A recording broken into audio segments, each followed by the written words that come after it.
So long-term wise, I would say I'm a saver.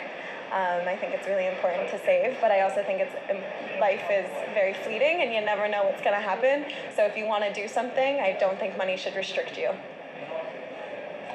So definitely a saver. Yeah, definitely a saver. Because when I was young, in Hackney, as a family, we didn't have a lot of money. So I never had a lot of money to spend. And I think because of that, you get into the habit of, not spending money, but being careful with money. But now I've got older and I'm now retired, I'm spending money like water. We save to spend. Exactly, right now, yes, agreed. I guess I'm more of a saver. I also would say I don't care that much because my passions are things that have very, very little to do with money. So I use it for whatever I need to be able to follow my passions, and that's the extent of in which I care about money. I am definitely not a saver in any way, shape or form. I am a spender. I wouldn't say I'm an impulsive spender, but especially with the advent of contactless payments, I tend to just pay for things without thinking about it, and it's only when I get that balance text on a Friday that I realise how much damage I've done. So my relationship with money is a funny one. So as a student, I have a stipend, but so I'm also on a budget, quite a tight budget. So I don't really have an opportunity to save, but I wouldn't say I'm a spender either. So yeah, eventually one day I'll get a job and maybe it'll be a different situation, but I'd like to be a saver in the future. I can't say I am a spender. In between. I try to spend as I can and save as possible. Okay? I'd say our generation, we're inclined to travel maybe a little bit more, and we have access to these great opportunities to travel for relatively cheaply. That's definitely a priority for us, and however, we personally try to be as efficient as possible while doing so. I mean, we're currently in London, a very expensive city.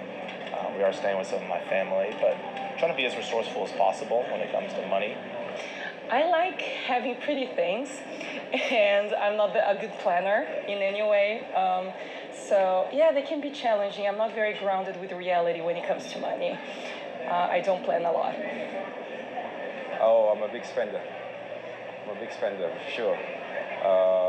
My mom keeps saying that my hand is like a sieve.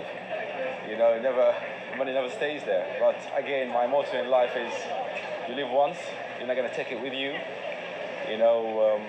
Enjoy yourself, because a minute is gone, you can never repeat it back again.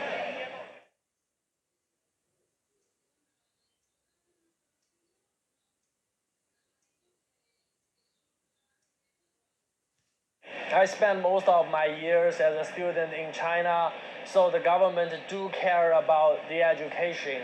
I think they spend a lot of money on elementary schools or junior schools, but I'm looking forward them to spend more money on more advanced education, like research or PhD student trainings. I'm from Ireland, and the way the government spends money is a constant topic of discussion. But actually, education is one of the places where I think the government spends money well. When I was at university, we had completely free education. That's changed slightly, but it's still relatively low because the government subsidises it. And I think that you can see the results. A lot of people go on to university that maybe in other countries wouldn't be able to, and I think that's really important.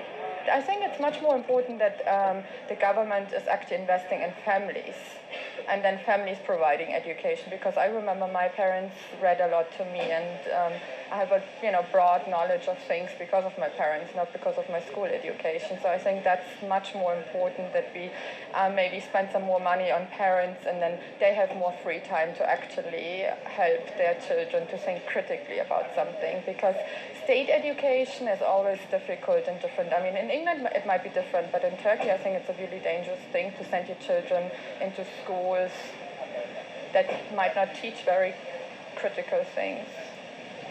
It's never enough. that government spending should be more on education and better spent? There's not a lot of investment in education in Brazil, and when there is, it's often badly managed, I find. So they have lots and lots of works to do in that regard. Me being someone who is funded by the Brazilian government here in Oxford, I can often see that the way they make decisions or the way they, I don't know, just plan how to fund you and some people, there are some big mistakes there that even an amateur like me can see. Well, my wife was a teacher, and she would say there's never enough spent on education, but I think the government has a very difficult task to perform between health care, education, and taking care of infrastructure. But in our province, I think the government in the past has been negligent, but the new government that was elected a year and a half ago is becoming more careful in investing in education. So I give them credit for that.